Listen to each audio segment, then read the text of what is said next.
kasih Tuhan Yesus.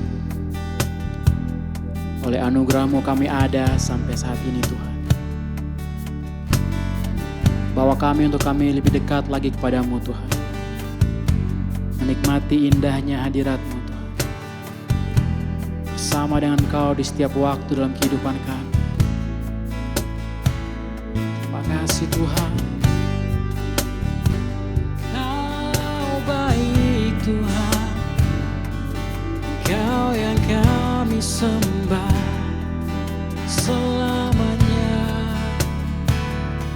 Kau yang ku rindu selalu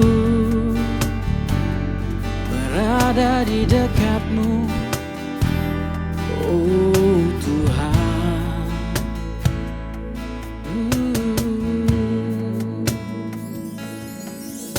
Rindu selalu bersamamu, tinggal di dalam kediaman-Mu, oh Tuhan.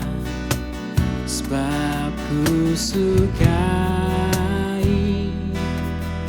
hadirat-Mu, tak ingin ku terpisahkan dekat dengan-Mu. Itu yang ku rindukan,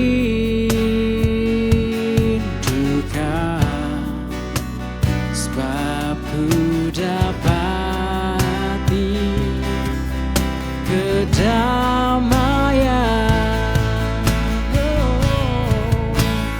Ku nikmati keindahan dan keagungan-Mu, oh Tuhan. Ku nikmati kemuliaan-Mu, menyembah-Mu dengan segenap hatiku.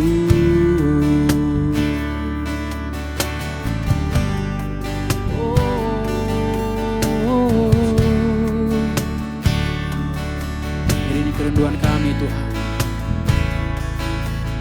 Rindu selalu bersamamu, tinggal di dalam kediaman-Mu, oh Tuhan. Sebab ku sukai hadirat-Mu, tak ingin ku terpisahkan dekat dengan-Mu. Itu yang ku rindukan, sebab ku dapati kedamaian. Ku nikmati keindahan dan keagungan-Mu, oh Tuhan. Ku nikmati kemuliaan-Mu, menyembah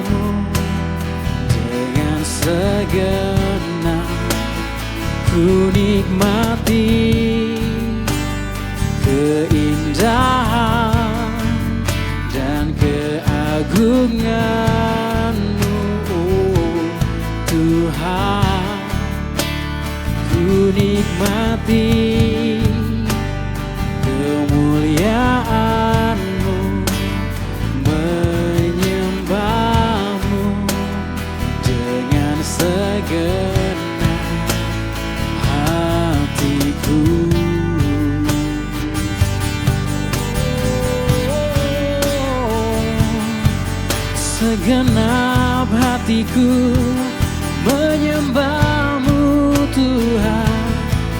Kau yang layak, Kau yang layak disembah.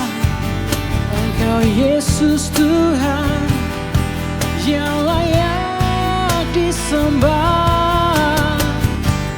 Kau ku tinggikan, Engkau saja Tuhan yang layak ku agungkan. Terpujilah nama-Mu, oh Tuhan. Terpujilah Engkau Yesus. I sing praises to your name, oh Lord. Praises to your name, oh Lord. For your name is great and greatly to be praised. I sing praises to your name, oh Lord. Praises to your name, oh Lord. For your name is great and greatly to be praised. Oh, for your name is great and greatly to be praised.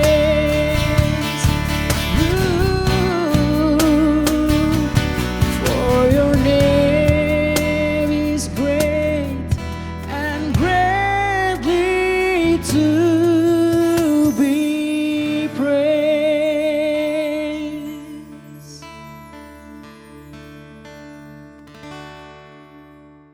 Shalom Kingdom People, ada satu hal yang seringkali dilupakan oleh orang percaya. Apakah itu? Yaitu bahwa Tuhan itu menyediakan karunia-karunia buat gerejanya. Gerejanya itu saya tidak berbicara organisasi, gedung, atau institusi, tetapi saya lebih menunjukkan ini kepada kita. Kita yang adalah Kingdom People, umat kerajaan, umat yang ditebus, umat yang menjadi miliknya. Kepada kita Tuhan memberikan karunia-karunia. Jelas itu ditulis di dalam firman Tuhan. Dan Alkitab mendorong kita, firman Tuhan mendorong kita untuk kita mempergunakan. Ya, untuk apa Tuhan memberikan itu di dalam kehidupan kita? Kalau tidak dipergunakan. 1 Timotius pasal yang keempat, ayat yang ke-14 berkata, jangan lalai, ya, jangan abai, jangan menggampangkan, jangan nggak menganggap gitu kira-kira, ya. Tapi seriuslah dalam apa? Mempergunakan karunia yang ada padamu, karunia yang ada pada kita. Berarti karunia itu udah ditaruh di dalam diri kita, dalam kehidupan kita. Salah satunya kita tahu adalah karunia roh. Bukankah Roh Kudus tinggal di dalam kita? Sumbernya ada di dalam kita. Yang dikatakan di-emphasize ya, telah diberikan. Garis bawah itu saudara. Yang telah diberikan, bukan yang akan, bukan yang nanti. Tapi yang telah diberikan kepadamu oleh nubuat dan dengan penumpangan tangan sidang penatua.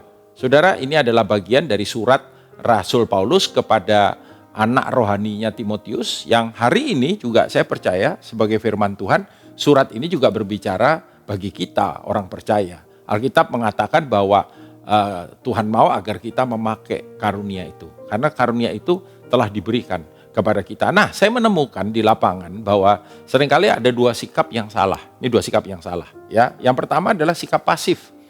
Sikap pasif itu diaplikasikan dengan satu sikap mungkin malas, ya, acuh tak acuh, sampai mungkin sama sekali nggak peduli gitu dengan karunia yang Allah itu berikan kepada kita, sama sekali nggak mau tahu, ya, jangankan menginginkan, jangankan mencari, apalagi secara intensional gitu, atau kemudian memakainya, pengen tahu aja enggak, ya. Yang kedua adalah sikap yang sebaliknya, kutub yang sebaliknya, yaitu yang berlebihan, saudara, ya, yang akhirnya jadi sombong, lalu kemudian terlalu berbangga karena karunia-karunia yang ada pada dirinya. Dua-duanya ini Tuhan nggak mau ini ada pada kita. Kita harus memiliki sikap yang benar, sikap yang seimbang, sikap yang dewasa di dalam meresponi karunia-karunia yang Tuhan beri ke dalam hidup kita, taruh di dalam hidup kita. Dalam pasal berikutnya Rasul Paulus kembali menuliskan, ya. Jadi ini satu rangkaian surat yang sama Timotius. Kepada hari ini firman Tuhan, lihat ini berbicara untuk kita semua, saudara, sebagai orang percaya. Sekali lagi, supaya apa? Supaya kita memakai karunia yang Tuhan beri itu dalam kehidupan kita, dan sekaligus juga ayat ini menyatakan tentang hal-hal penting yang perlu kita terapkan, ya, yang menjadi sikap kita saat kita memakai karunia itu. Di dalam kitab 2 Timotius pasal yang pertama, ayat yang ke-6 dan ayat yang ke-7 dikatakan demikian. Karena itulah kuperingatkan engkau untuk mengobarkan karunia Allah yang ada padamu oleh penumpangan tanganku atasmu. Saudara, perkataan ayat 6 ini kan mirip sekali dengan yang ditulis dalam 1 Timotius pasal 4 ayat 14 tadi, yaitu di mana Tuhan mau agar kita mengobarkan. Mengobarkan itu artinya apa? Memakainya, ya, nggak abai, nggak acuh, atau juga terlalu sikap yang berlebihan tadi, tapi kita mempergunakannya, mengaplikasikannya, ya, di dalam kehidupan kita. Nah, ayat yang ke-7 kemudian ada sebuah warning yang sangat penting di situ.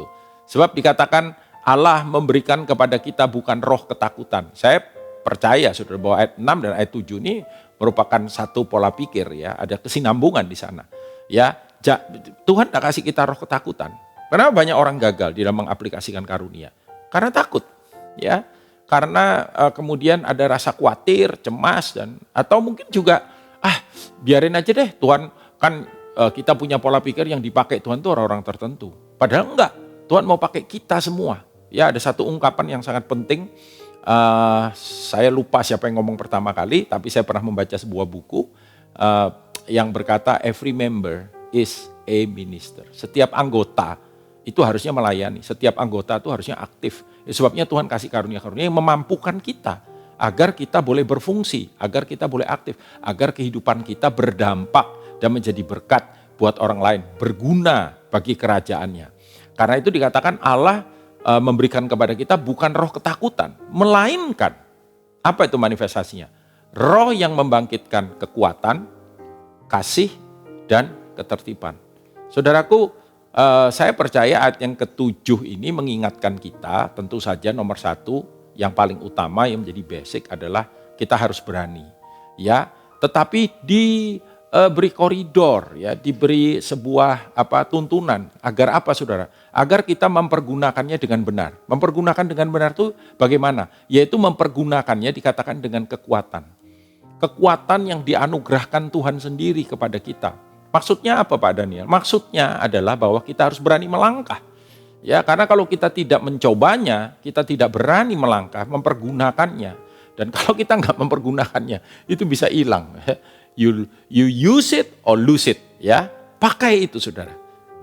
Berani untuk melangkah dan jangan izinkan kegagalan. Mungkin ketika kita mulai memakainya, menerapkannya, kita gagal. Ternyata kok nggak terjadi apa-apa. Misalkan, ada dampaknya, ya. Saudara, jangan biarkan itu menghentikan langkah-langkah kita, usaha kita untuk mempergunakan karunia tersebut. Ingatlah bahwa Tuhan itu Allah menyertai kita dengan kekuatannya. Makanya Rasul Paulus berkata tadi, oleh ilham Roh Kudus saya percaya, ya, Tuhan gak kasih roh ketakutan, melainkan roh yang membangkitkan kekuatan, number one. Ya, kekuatan. Kita minta ini ada dalam kehidupan kita. Ya, dan tentu saja saudara, kita harus tetap rendah hati ketika ada masukan-masukan yang benar. Tidak semua masukan benar, ya. Ada masukan-masukan yang benar. Kita dengan rendah hati kita menerimanya, kita memakainya untuk mengevaluasi kehidupan kita sehingga kemudian kita bisa menemukan karunia yang tepat memang seperti yang Tuhan kasih buat kita. Ada banyak karunia, ya. 1 Korintus 12, Roma 12, Efesus pasal yang keempat, ya saudara, karunia roh, karunia motivasi, dan karunia jabatan atau jawatan, Ya saudaraku, fivefold ministry, ya 5 karunia yang ada di dalam Efesus itu. Nah saudara, masing-masing saya percaya Tuhan kasih. Tuhan kasih berapa banyak Pak? Tergantung yang memberi, tergantung Tuhan sendiri. Temukan itu. Ya mungkin ada yang 2, ada yang 3, ada yang 4. Ya seberapa yang Tuhan percayakan. Dan ketika kita saudaraku berani mempergunakannya, bukan karena ketakutan. Dan kita tahu bahwa hanya oleh kekuatan Tuhan saja, maka tidak mudah untuk kita sombong ya, karena semuanya dari Tuhan sendiri. Lalu kemudian yang kedua dikatakan mempergunakannya dengan kasih, mempergunakannya dengan kekuatan, mempergunakannya dengan kasih. Motivasi utama untuk semua pemakaian karunia itu adalah karena kita mengasihi, karena kita ingin hidup kita ini jadi saluran tangan Tuhan yang kuat, anugerah Tuhan yang limpah, kemurahan Tuhan yang nyata di dalam kehidupan yang lain. Paling orang lain, paling mudah ya saudara. Misalkan saudara diberikan karunia kesembuhan. Saudara, saya percaya kita pasti punya belas kasihan yang mendalam. Kita lihat Alkitab bagaimana hati Tuhan tergerak oleh belas kasihan, kata Injil ya saudara. Dan kemudian apa yang terjadi? Mujizat. Ya, mujizat terjadi. Belas kasihan, tanpa belas kasihan tidak ada gerakan yang kemudian kita melihat orang dalam penderitaannya, dalam kesukarannya, karunia mercy ya saudara, karunia orang yang penuh dengan berkemurahan. Semua itu digerakkan oleh apa? Hati yang mengasihi mereka yang tertindas, yang tertekan, yang nggak punya jawaban. Dan ini nggak ngomong soal kaya nggak kaya, hebat nggak hebat, enggak. Semua orang bisa mengalami problem dalam kehidupannya. Karunia-karunia kita yang Tuhan kasih buat kita, ya karunia yang ada pada diri kita bisa menjadi solusi bagi mereka. Basicnya, landasannya, motivasinya is love, adalah kasih. Karena Allah juga adalah kasih.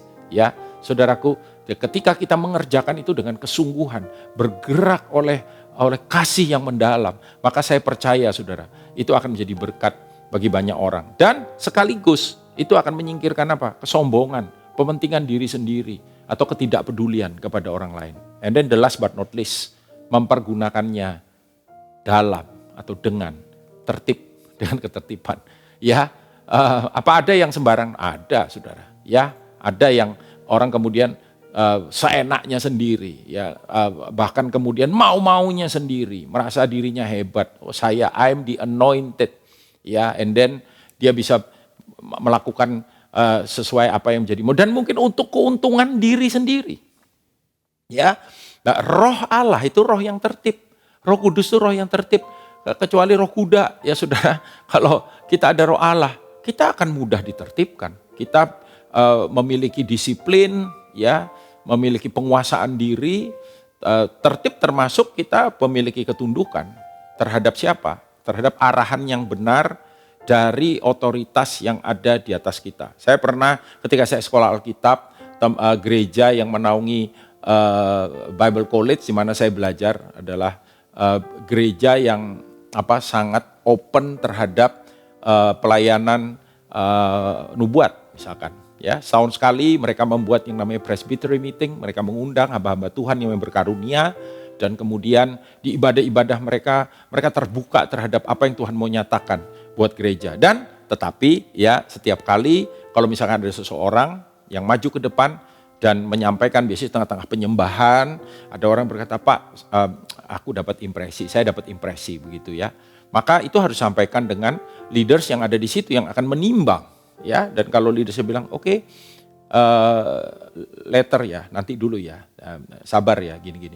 Dia akan dengan ketundukan kemudian kembali ke tempatnya. Bayangkan saudara, kalau kemudian orang yang merasa dia begitu berkarunia, tajam, hebat, luar biasa, kayak dia aja gitu yang diurapi, kemudian memberontak, ya, ibadah itu akan kacau. Saudara, di mana ada ketidaktertiban, saya beritahu saudara, roh jahat sedang bekerja di sana. Tetapi Roh Kudus adalah roh yang tertib. Kita tunduk kepada arahan daripada otoritas yang Tuhan tempatkan di atas kita. Ya, dan saya percaya ketika kita mengaplikasikan karunia-karunia ini dengan koridor 3 ini, tentu saja startnya nggak boleh takut, ya saudara.